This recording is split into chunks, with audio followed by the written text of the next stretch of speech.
I know many of you had to suffer the initial abuse and the fear. Where are we going? We know the direction that we should go. We are going up. No, those who may not know will not know. Today I'm standing before you, I can brag that Nigeria is not borrowing, it's dying from local bank. The revenue, we have met our target of revenue for the whole year. We met it in August. I've reviewed this morning.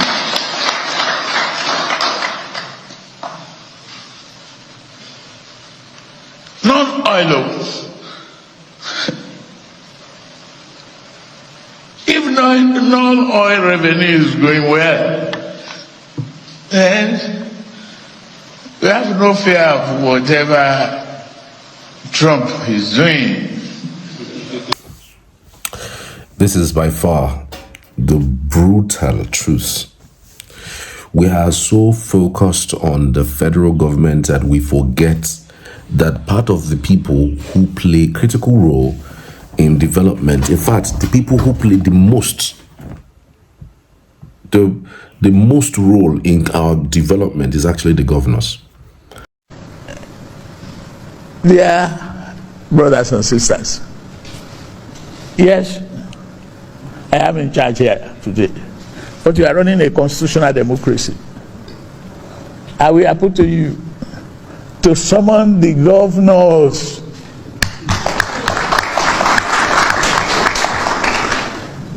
Some of them, call them up. I'm doing my best to improve the revenue of the country and giving them their due.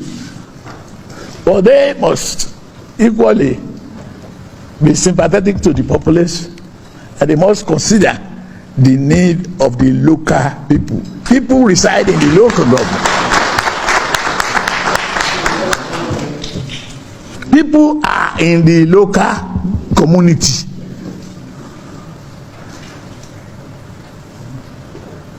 That is where they reside. That is where they feed.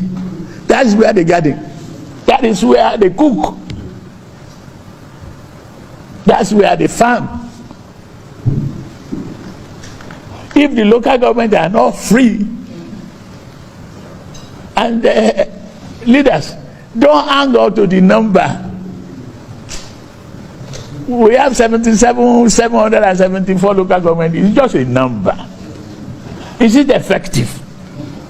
Is it reaching the real people?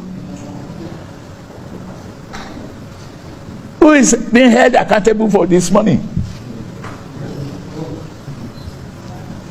Maybe we should look and recalibrate. One version that was good 4 years ago might not be good today. And when we won the votes, we go to the locals. When we get the votes, we move to Abuja.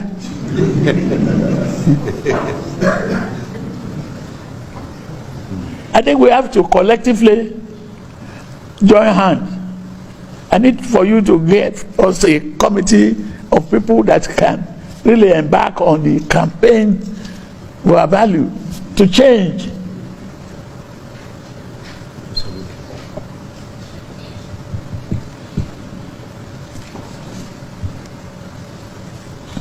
Our brothers and sisters, it is disheartening watching the TV and see the number of people in IDPs. No sincere leader in this country will be happy seeing that. We have to pull together to rescue Nigeria from banditry. Yes, we know we are making progress, but we want to eliminate that one completely.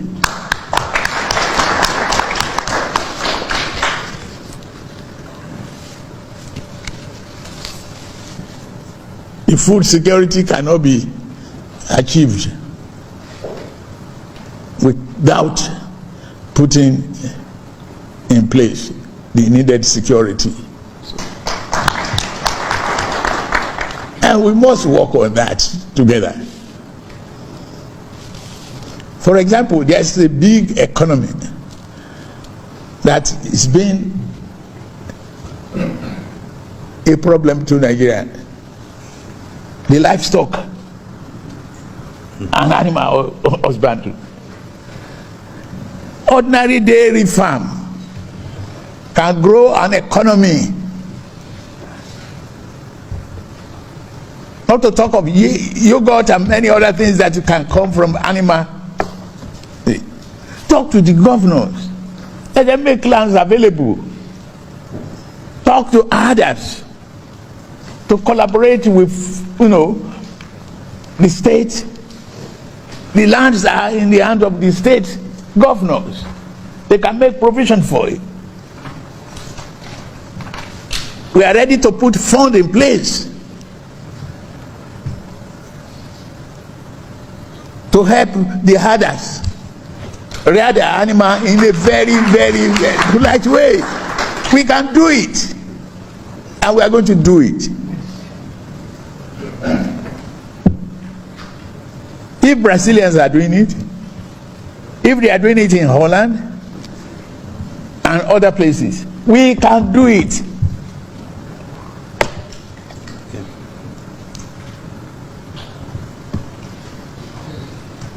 Yes, I hear you about the gas plant.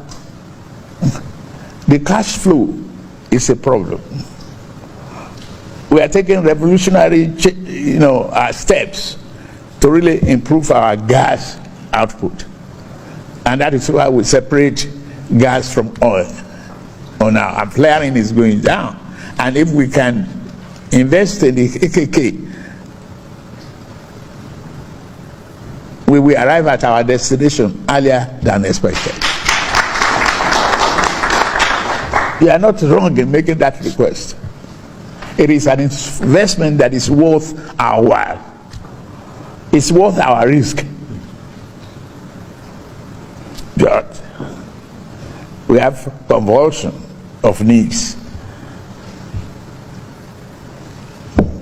What is happening to electricity generation, distribution, and consumption? We have to do that in order to energize the economy. To me, I will recommend putting a committee in place to really do some follow-up on these items listed. I'll look into more details. If I continue itemizing each one by one, we might leave here until mid-break. This is by far the brutal truth. We are so focused on the federal government that we forget that part of the people who play a critical role in development, in fact, the people who play the most role in our development is actually the governors. But we are so fixated. This unitary system of government that we practiced in the past have so blinded us that anything that happens, we call the president. And we're not even calling our local government chairman. Your gutter is breaking, is spoiling. Your road is not looking good. You are calling Tinubu. You're not calling your local government chairman. You're not calling your councillors. You're not even calling your estate authorities, because there are few people who live in neighborhoods, have people who lead that neighborhood. But you start calling Tinubu. And the man is telling you, I have given these people money. They are in tremendous amount of money. There's no governor that will say that he has not received humongous amount of money compared to previous administration. Sometimes, yes, the buck stops on president's table. Sometimes you have to cut this man some slack. The man is old, but you can tell that he is far better than Buhari. Now, I know some of you will say, what are you even saying? What do you mean by he's far better than Buhari? Under Buhari, we're buying fuel at 200 naira, 180, and there was no way else to run it. But your other minions, your other presidential candidate was also saying the same thing. Peter Obi said he was going to remove subsidy. Atiku said he was going to remove subsidy, and they were all saying that, okay, based on the numbers, they're going to gradually remove it. But have you ever sat back and asked yourself what this gradual removal meant? Like it or leave it, things would have still been difficult, even though maybe not as difficult as it is. Yes, gradual removal, people would have welcomed it, but things would not be as this hard. I agree. But aren't you tired of this subsidy? Aren't you tired of this subsidy? Me, in fact, I got pained when this thing happened 2 years ago when he removed subsidy, because he didn't settle in to know what's going on. He didn't settle in to know. I got pained. I got angry, and I know that I bought Gary for just 100 a Gary for just 10 for just 800 naira, 1,200 under Buhari. But this man, I'm buying Gary for as high as 3,000 naira. Yeah, I agree. I accept. Things became really difficult under this administration. Yes, I accept. But how else are we supposed to go about it? So tomorrow, when another president comes, we'll now start talking about subsidy. Remember that there was a partial removal of subsidy under Goodluck Jonathan. There was. Where everybody said, no, we cannot take this, including this current administration. No, we cannot take this. But look at it today. This man boldly said, from after him, nobody will come and start talking about subsidy anymore. Nobody, no president will come and start saying, let's put subsidy, let's not put subsidy. No. It has gone, and it has gone for good. The only thing now we should be talking about is holding those who are giving the monies, this money that we have saved some subsidy, because the monies you've saved some subsidies is being disbursed to state governments. They are receiving 3 times, 4 times some of them at the amount they used to receive under the previous administration. That is where the monies are going to. How many times have we questioned the governors? Have we held the governors accountable for the failures in this country? But everybody looks at Tinubu. Come to think of it, what did this man even do to you? He wanted to become president. So why didn't INEC stop him? Why didn't you stop him at the polls? Why didn't the so-called courts that he was taken to stop him? No, let's be. These things have a way of, recreating our sense of reasoning. No, seriously, like what did he do? What did he do you? What did Tinubu do to you? He wants to become president. Why didn't you vote against him? You voted against him. Is he the one that rigged it? No, seriously.